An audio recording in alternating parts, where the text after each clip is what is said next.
What's up, everyone? I just thought I would take a couple of minutes. It's about to rain out here on a really hot, sunny summer day, probably for a couple of hours, and then it's supposed to get sunny for the last few hours of the day.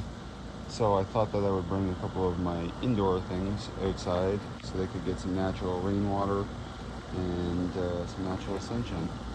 So this guy here is a variegated Sarissa, and at one point when I was in the middle of moving, I didn't have it for a few days, and it had, I wouldn't go to the extent of saying almost died off, but it was in really bad shape. And it is doing very well, happy and healthy. This is my bigger Fukian tea tree. This is the one that I just did cuttings on and did a video on very recently, and it is exploding all over again, as you can see from all these crazy shoots and stuff. It's also getting ready to blossom a ton of those flowers all over again. That's what those little dangly things with the balls on the end are. They're all going to be flowers. See, there's a couple of them already opened up and stuff. And this is my smaller, this is my original Fukian that I had, the smaller guy. This is also one that I didn't have for a few days during the move, and it was also in very bad shape. And you can see it is also starting. I just knocked a whole bunch of the dead flowers from the last round off, but you can see there's a whole bunch of them opening back up on them. They're really pretty, and they're actually very small. Here, let me get my fingertip in here. You can kind of get an idea of just how small these flowers are. There you go. They are very tiny, but when it gets a whole bunch of them at once, it looks very cool. So yeah, that should give you an idea of the size reference. It's really not a gigantic tree. It's a pretty decent size, but it is almost as tall as this one, but it is nowhere near as dense or big or kind of exploded out. I just recently brought this guy out. He did live in my front room, but I put something else out there, so now he's just hanging out. I think he might end up in the back corner by where I put that hydrangea and the other hibiscus back there. And I've opened all this stuff up a little bit. Let me get down here on the level a little so you can kind of see. This is a juniper. I did that not too long ago. I at least put it into that pot and put all the rocks and the moss and stuff in there. And there is a Schefflera. There is another Schefflera. This is a can of Bonsai that, as you can see, is wired, but I'm letting him grow out a little bit more before I trim him back and change the wiring again a little bit. That is a two little ficus, or a Benjamina. This is another Schefflera that is just absolutely exploded. This is a blue star or a blue chip juniper, and it was originally supposed to be like $20 or $25 or something, but when I got him, half of the back of it was dangling off because it was snapped. So I brought it home. I got it for $2.50, so literally 10% of the original price. And all I did was put that wire around it and put it around there. And it's been sitting here for over a month now. Well over a month. This was one of the first things I moved into the garden, and none of it has died off at all. So it just needed a little bit of love, like lots of things. And I kind of exposed a bit of the roots of the trunk and stuff. I'm hoping that they'll kind of slowly expand down. As you can see, they kind of are already a little bit. And that's all naturally collected moss, either from my yard or from hikes all around Ontario. And then there is this guy, who I am a pretty big fan of so far. kind of hard to see the size and depth of it because of the stuff in behind it, but it is doing very well. When I put it on there, it was barely hanging over the pot. And so basically all of this stuff, all here, a lot of, well, you can see all the babies even coming in, and all of this stuff is all fresh in here. More little guys growing in. And again, these are all just natural things that I've collected from the wild. You see how healthy that root system is. And I recently exposed another root over rock, Schefflera, right back here. As you can see, it is also doing very well. And it has an insanely healthy root system that has grown all over the entire rock and soil and down into the soil underneath of it. So yeah, I didn't want to make anything too long this time. Just wanted to kind of show a couple of things that don't really ever get to be out here.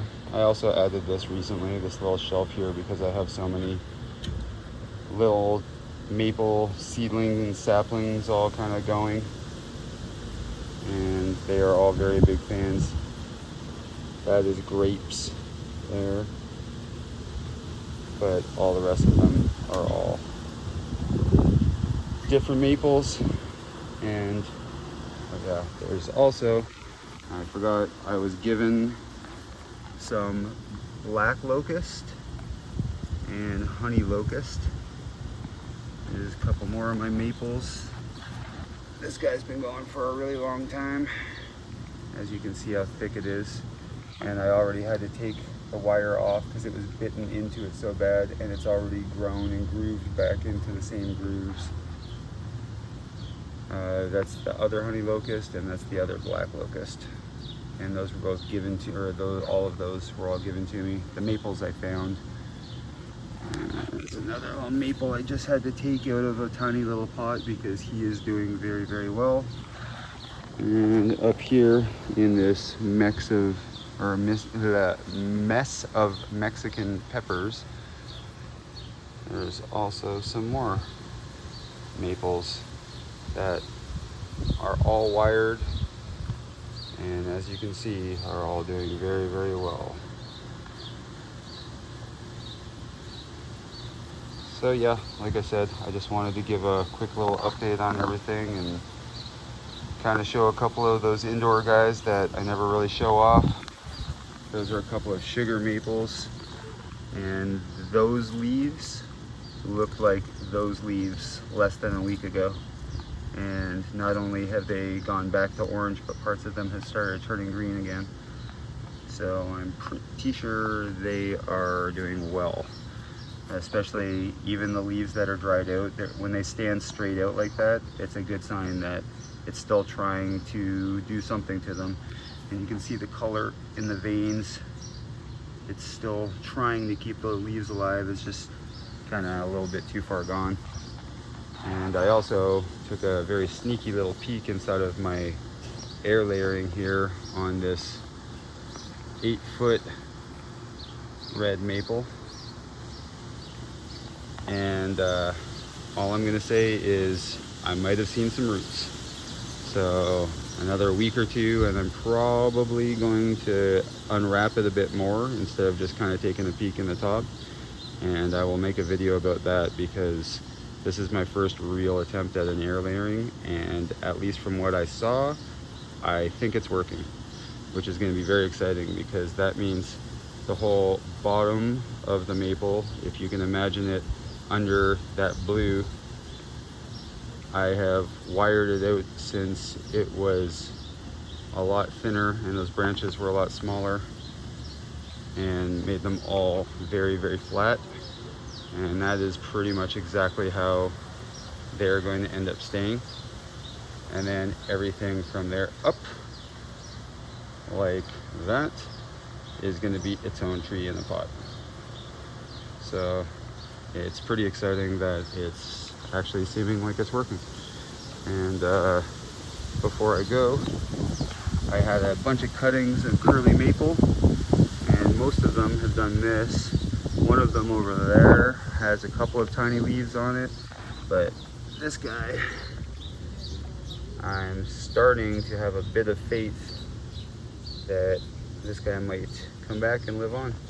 And I don't know if you've ever seen, oh, I think I said curly maple, it's curly willow. I don't know if you've ever seen curly willow, but it is very interesting looking, very cool. It kind of grows like a big willow tree, but instead of the long dangly strands of flowers, it's long, curly, thin leaves, and it looks very, very, very cool. You can see some of the awesome colors going on in here, some of the new growth. That's how they come out. They look almost fluorescent when they come out. And then they slowly start changing into that bright green, into that dark green, and probably within a few weeks, there's going to be patches on all of that dark green that start going back towards like that color red, the really, really deep red. And then that's what all of the leaves on the whole thing are going to look like. It can be very, very, very dark red.